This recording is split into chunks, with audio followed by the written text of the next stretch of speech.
haven't heard my daughter's voice in 11 years. Ooh, that's a strange way to begin, isn't it? Most people start with their birthday or with some accomplishment. I start with silence. 11 years of it. I'm 83 now. My hands tremble when I hold this cup. My hearing fades in and out like an old radio losing signal. But her silence, that is loud. Louder than anything in this house. You think estrangement happens because of one big explosion, one terrible fight, one unforgivable betrayal? No, it happens in inches, in eye rolls, in missed calls, in "I'm busy," in promises postponed.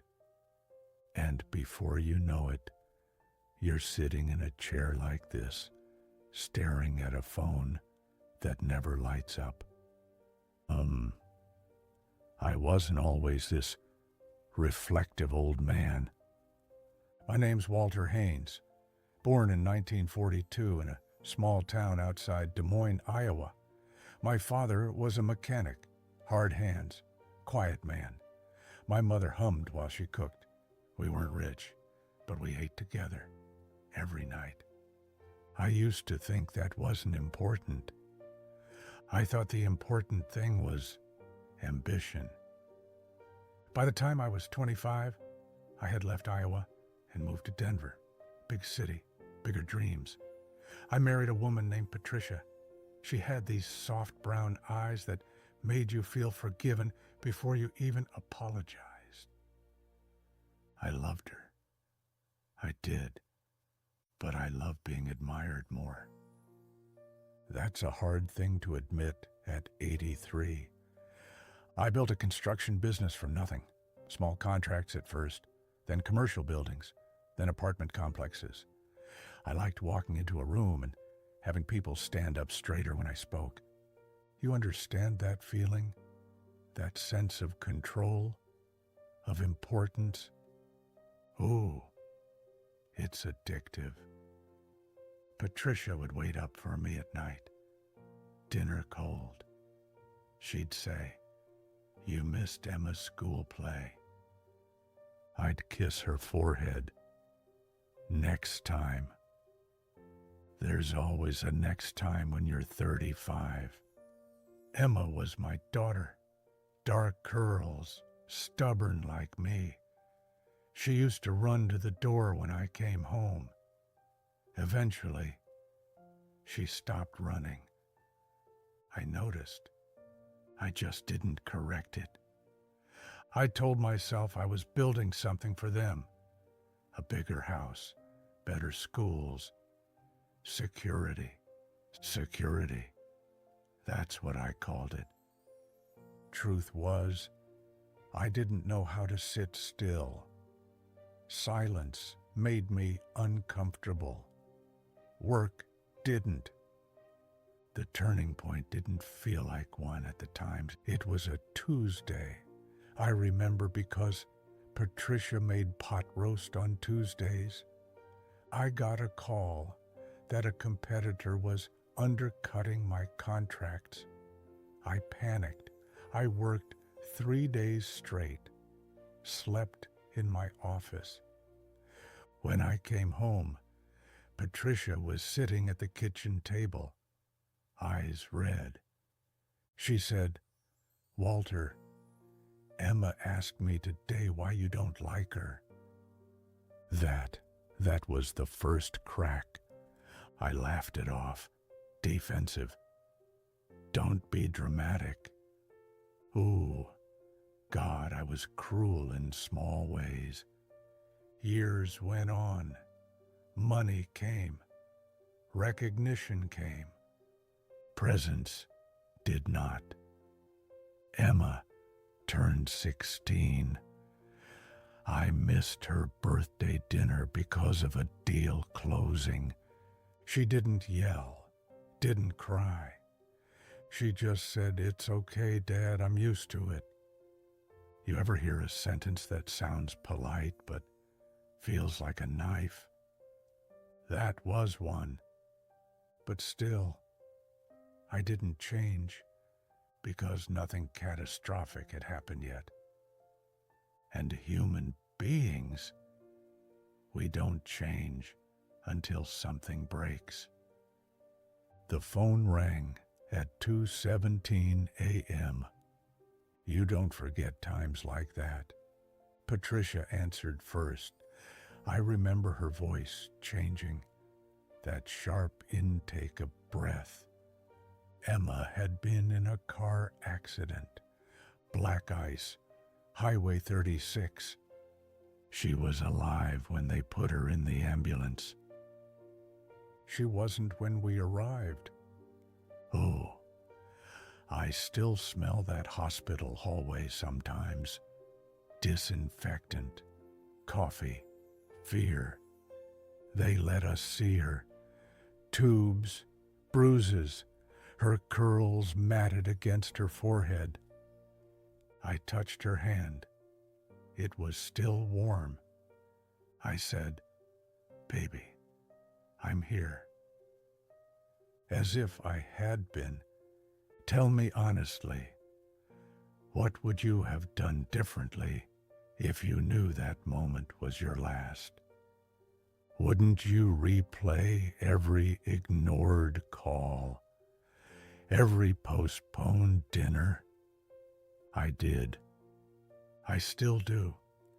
Patricia never recovered from that night. Not fully. She stopped humming while she cooked. We stayed married. But grief is a silent roommate. It sleeps between you. It listens. I threw myself deeper into work because sitting with grief felt like drowning. Patricia wanted to talk about Emma. I didn't. She wanted to look at photos. I avoided them. She said once, "You're grieving like a stranger." I snapped back, "I'm keeping us afloat." But I wasn't. 3 years later, Patricia was diagnosed with pancreatic cancer. Aggressive. She handled it with more grace than I ever handled success. In those months, I tried to become the husband I should have been decades earlier. I cooked. I sat with her. I held her hand.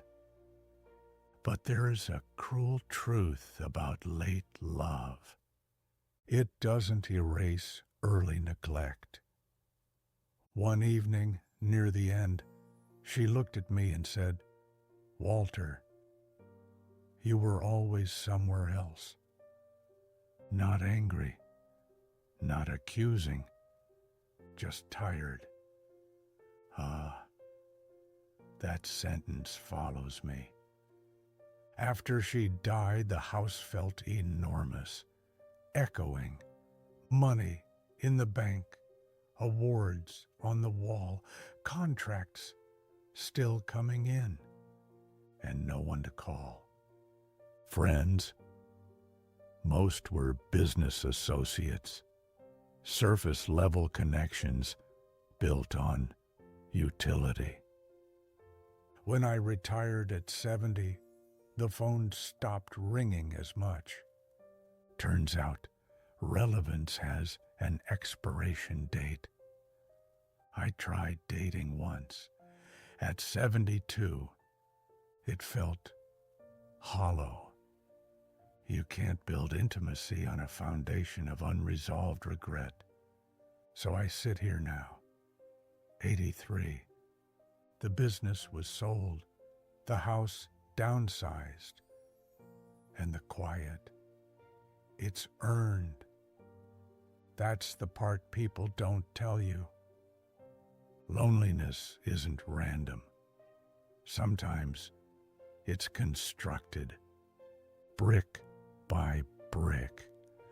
Missed dinner by missed dinner, unsaid apology by unsaid apology. I used to think tragedy was the accident. It wasn't. The real tragedy was a pattern I refused to interrupt. If I could sit with my 30-year-old self, I wouldn't shout at him. I'd just ask him one question. Why are you so afraid to be ordinary? That was it. I chased significance because I thought ordinary meant invisible. But you know what's invisible? A father who's physically present but emotionally absent. A husband who provides but doesn't listen.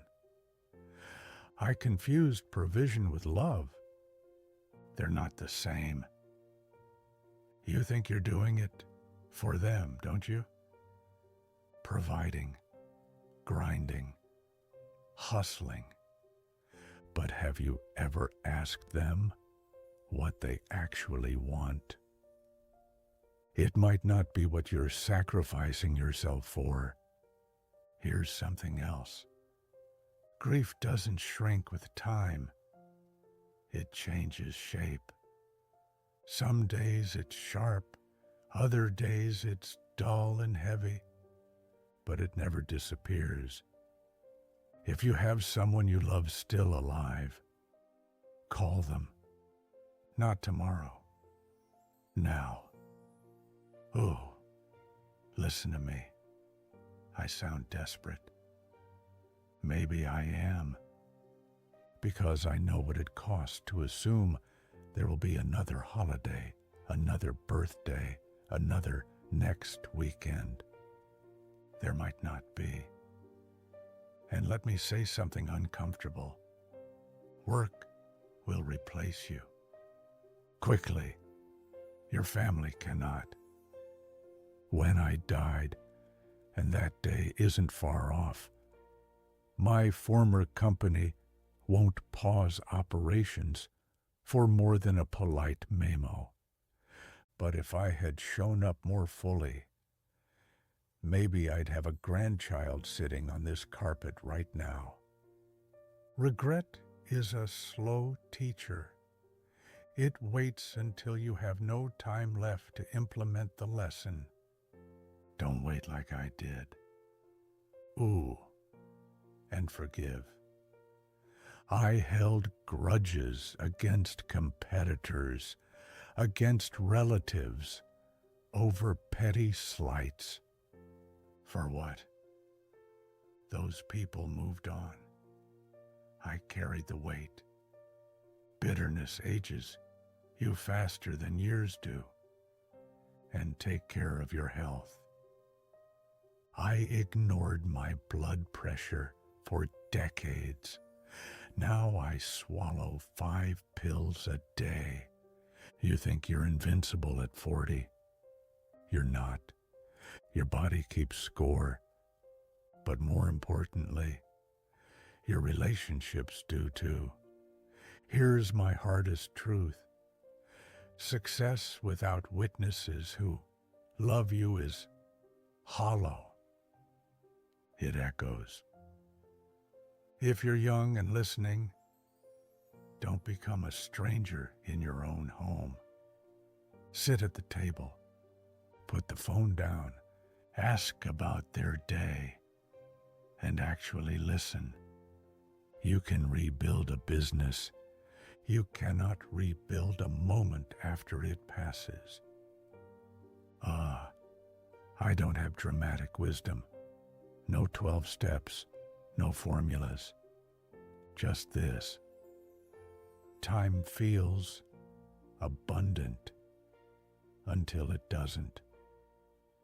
And love feels secure until it's gone. I look at a photograph sometimes. Patricia laughing at something Emma said. I'm in the frame too, but I'm looking at my watch. That's who I was. always checking the time. Now time checks me. If you're hearing this, don't wait until you're 83, sitting alone, trying to remember the sound of your daughter's laugh. You think you'll have time to fix it later. That's what I thought too. Ooh, if I could trade every dollar I ever made for one ordinary Tuesday dinner with them, I would, without hesitation. So please, go home early once in a while. Miss a meeting, be ordinary. It might be the most extraordinary thing you ever do.